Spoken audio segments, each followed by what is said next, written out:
बिस्मिल्लाहिर्रहमानिर्रहीम, अस्सलाम वालेकुम। मैं गौहर बट सियासत के प्लेटफॉर्म से आपकी खिदमत में हाजिर हूँ। सबसे पहले दरख्वास्त है कि चैनल को सब्सक्राइब कर लें और बेल आइकन ज़रूर दबा दें ताकि आप तक मेरा व्लॉग बर वक्त पहुँच सके। खबर ये है कि नंबर 1 को प्रोटोकॉल मिलना शुरू हो गया है। ये नंबर 1 कौन है और कौन सा प्रोटोकॉल मिलना शुरू हो गया है, इसके ऊपर मैं आपसे तफसीलात आपके साथ शेयर करता हूँ। लेकिन मैं आपसे अर्ज़ करूँ कि इस्लामाबाद की आप जैसे देख सकते हैं इस पुरफ़ज़ा मुकाम पर जहाँ पे मैं खड़ा हूँ, बहुत सारे ऐसी चीज़ें भी देखने को मिलती हैं। जहाँ पर मैं मौजूद हूँ इसमें मिनिस्टर इनक्लेव भी है, यहाँ पर सिंध हाउस भी है, यहाँ पे पंजाब हाउस भी है, बलूचिस्तान कश्मीर हाउस, ये वाला वो एरिया है जो कि ज़ाहिर है कि हार्ट ऑफ द इस्लामाबाद कहा जा सकता है इस एरिए को। लेकिन यहाँ पर आपको ऐसे जानवर भी नज़र आते हैं चलते फिरते, अचानक से सामने आ जाते हैं। मसलन यहाँ पर आपको लूमड़ अक्सर मिल जाएंगे, यहाँ पर आपको बंदर मिल जाएंगे जो आप बड़े ऐसे ताड़ फिर रहे होंगे ने, वो डरते नहीं हैं। मसला ये इस वक्त जब मैं आपसे व्लॉग करूँ, इस वक्त मेरे सामने एक बहुत बड़ा किस्म का जो बंदर है वो चहलकदमी करता हुआ जा रहा है। और इसी तरह यहाँ पर सूअर आपको अक्सर रातों को जो है वो आपकी गाड़ी से टकरा जाते हैं। सूर जड़े ना भाजी, ये मतलब है कि दिन के टाइम शायद इंसानी शक्ल च होंदे ते रात के टाइम हकीकी शक्ल च होंदे। लेकिन बहरहाल ये यहाँ पर इस्लामाबाद चूँकि बुनियादी तौर पर एक जंगल रहा है और इस जंगल में ये एक प्रॉब्लम है कि यहाँ पर इंसानों ने अपना बसेरा तो कर लिया है लेकिन जानवर फिर भी अपनी स्पेस लेने में कामयाब हो जाते हैं। पाकिस्तान की जो सियासत है अगर हम इसमें नोट करें तो हमें इसमें भी इंसानों और जानवरों का तालमेल जो है वो दिखाई देता है। अब मैं किसी को जानवर नहीं कह रहा सर, ना मैं किसी को इंसान कह रहा हूँ। मेरे नज़दीक में सारे इंसान हैं और जो आइन के मुताबिक चलते हैं वो सारे इंसान काबिल इज़्ज़त भी हैं। ये मैं एक पॉलिटिकल बात कर रहा हूँ। वैसे अल्लाह पाक सबको तौफीक दे कि वो बेहतरीन काम करते रहें। ये जो पाकिस्तान की इस वक्त सियासत है शहर इक़्तिदार में काफ़ी ज़्यादा गर्म है और सच्ची बात तो ये है कि यहाँ पर लोग जो हैं वो इमरान खान से ज़्यादा ये बात जानने में ज़्यादा उनका है इंटरेस्ट है कि यार ये जो है अपना नया आर्मी चीफ़ कौन आ रहा है, किसको लगाया जा सकता है।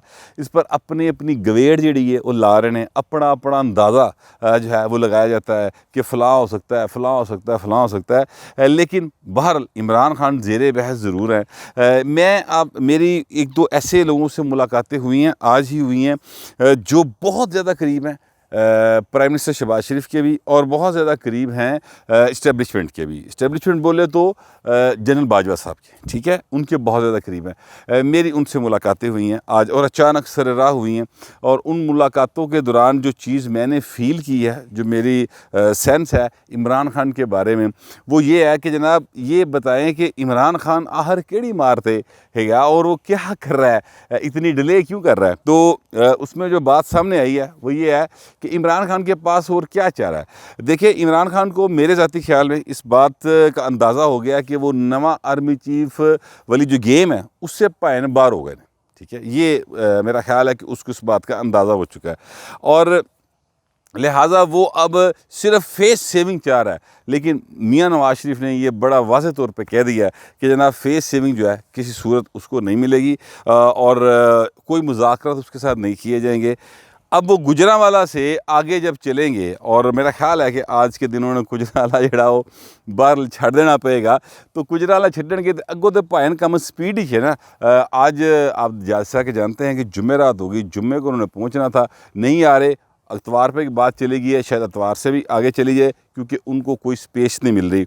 मेरा सवाल उस अहम से तरीन शख्सियत से ये था कि इमरान खान फिर हुण की चाह रहे हैं, तो जवाब ये था कि इमरान खान क्या करे। अब घर बैठ के कि आप पिंकी पीरनी के नाल वो मतलब मुसलसल तस्बीह पढ़ दे रहे, क्या करे, उन्हें लूडो खेलनी शुरू कर दे। जाहिर है कि उसको नज़र आ रहा है कि जो वो चाह रहे थे वो नहीं मिल रहा। उन्हें आर्मी चीफ़ की अपॉइंटमेंट में जो नहीं होनी है, जाहिर है उसके अंदर कोई उनको हिस्सा नहीं मिल रहा, उनसे कोई बातचीत नहीं हो रही, मुंह कोई नहीं ला रहा। जो नए इंतखाबात हैं उसके हवाले से कोई मुँह लाने तैयार कोई नहीं। तो फिर इमरान खान ने ये तरीक़ेकार जो है इस वक्त उसके पास वाहिद ये रह गया कि वो अपनी पार्टी को मुतहरिक रखे और नए इलेक्शन तक जो है चीज़ों को इसी तरह आगे लेकर चले।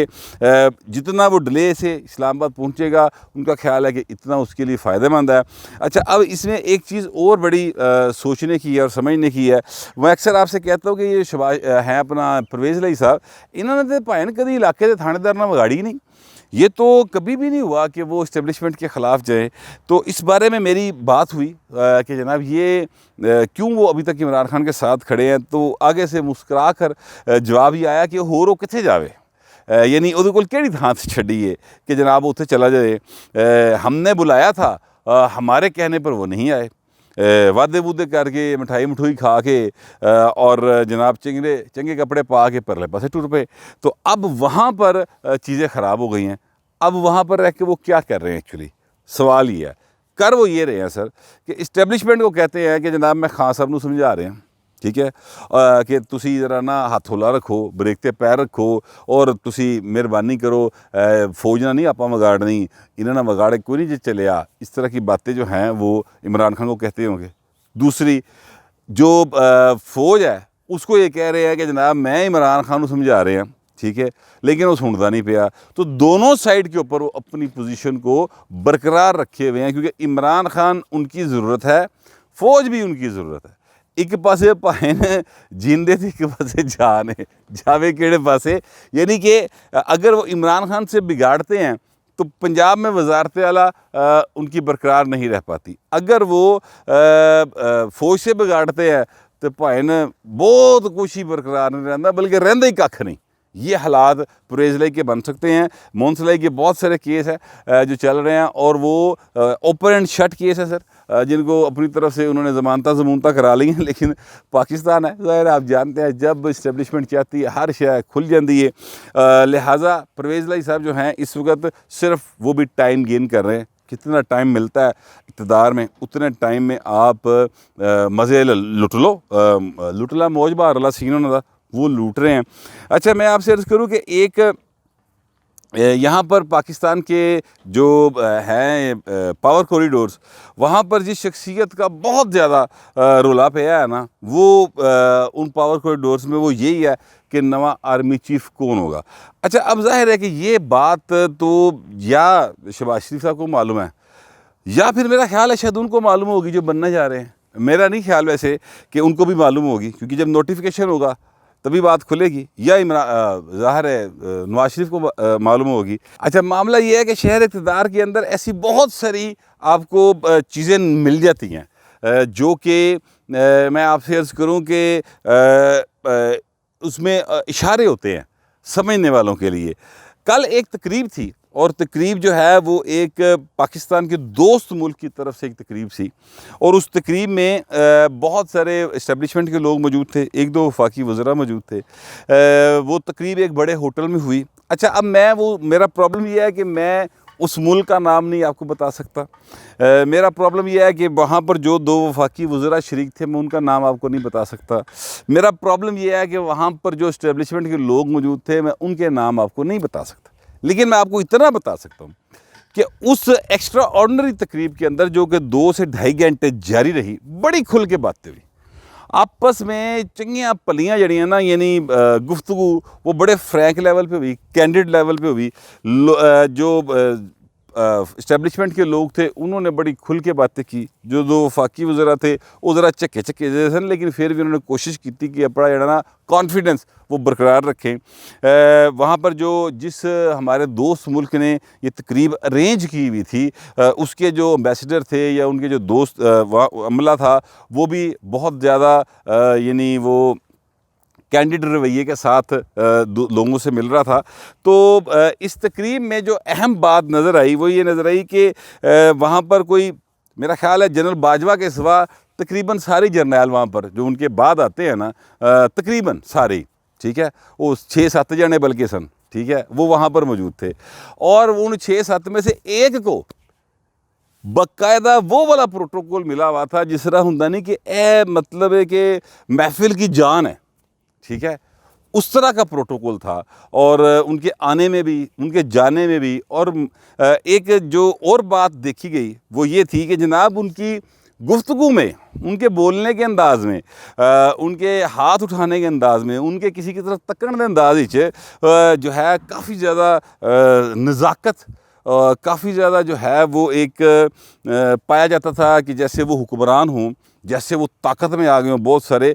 हालांकि बाकी भी उन्हीं के ओहदे के लेवल के लोग थे, बाकी भी 3 सितारे ला के खड़ोते सन, ठीक है, 4 सितारे वाला तो है ही कोई नहीं सी। लेकिन वो एक शख्सियत जो थी उनके आगे पीछे दौड़ा लगियां सन भाएं, उन्होंने गड्डी दे, उन्होंने प्रोटोकॉल, उन्होंने आनियां जानियां जड़ियां सन ना, वो बता रही थी कि लगता भाएं ए अगला है जे वड्डा चौधरी, ठीक है। अब वो कौन साहब है? प्रॉब्लम यह है कि मैं वो नाम नहीं बता सकता, लेकिन मैं इतना कह सकता हूँ कि नंबर 1 का प्रोटोकॉल मिल गया और नंबर 1 को ही मिल गया, ठीक है। इस तरह जो मुझे फीलिंग हुई है वहाँ पर, मैं वो आपके साथ शेयर कर रहा हूँ। अब जब वो ज़ाहिर है कि शहबाज शरीफ साहब किनू लाएंगे नंबर 1, वो फैसला शहबाज शरीफ ने करना, उस फैसले में मेरा कोई हथ नहीं। मैं तो जो देख रहा हूँ, मैं सिर्फ उससे अंदाज़ा लगा कर आपके गोशगुजार ये कर रहा हूँ।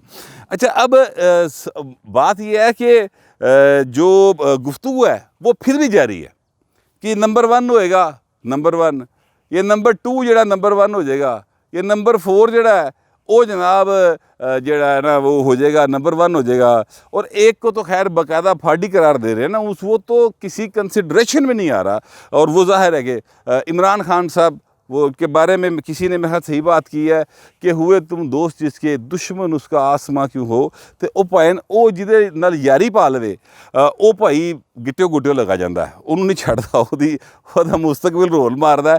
तो एक साहब का तो बहल वो कोई डिस्कस भी नहीं कर रहे, लेकिन बाकी जो साहब हैं वो डिस्कस हो रहे हैं। मगर जो हालात दिखाई दे रहे हैं और जो अगर हम ग्राउंड रियलिटी को मद्देनज़र रखें तो उसमें लग ऐसे ही रहा है कि जो नंबर 1 है ना सर, वही नंबर 1 निकलेगा। लेकिन ये सिर्फ मेरा अंदाज़ है, मैं बार बार ये बात कह रहा हूँ, इसमें मेरे पास कोई चूहा रिपोर्ट नहीं पाए। चूहा रिपोर्ट समझते? चूहा रिपोर्ट होती है, हम लाहौर में कहते हैं, जो अंदर की खबर खिंच के ले आना ना बाहर, वो रूह खिंच खबर जी होंगी है। वो हमारे भाटी में एक रूह खिंच कैमरे लगे होंगे सन, वो जो रूह खिंच तस्वीर लवाई दी होंगी सी। अक्सर जब हम स्कूल जाते थे तो वहाँ पर जब नया वो स्कूल कार्ड बनना होता था ना, तो वो मैं 2 रुपये में कि 3 रुपये में उस दौर के अंदर 3 तस्वीरें बना के देता था। उसकी इतनी बड़ी बड़ी मूछें थी, मोटा सा होता था, काला जा उन्हें जनाब जड़ा ना अपना कपड़े पाए होंगे सन, तो दीवार के साथ वो कैमरा लगा के खड़ा होता था। जो भी लाहौर के रहने वाले हैं उनको ये सारा मंजर याद होगा, मेरी उम्र के कम से कम लोगों को सबको याद होगा। तो वो रूह खिंच फोटो जी है ना, वो जिसलिए कटता सी तो उसको जो है ना हम ये कहते थे कि इन्हें रूह कट ली विचों ना, यानी इस तरह लगता है बिल्कुल ओरिजिनल बंदा बैठा है फोटो देख के, तो इसको वो रूह खिंच फोटो कहते थे। तो अंदर की खबर, ये रूह खिंच जी खबर है ना, वो मेरे को कोई नहीं पाई जी। मैं आपको जो देख रहा हूँ वो बता रहा हूँ कि मुझे ये दिखाई दे रहा है, मुझे ये लग रहा है कि नंबर 1 ही नंबर 1 रहेगा।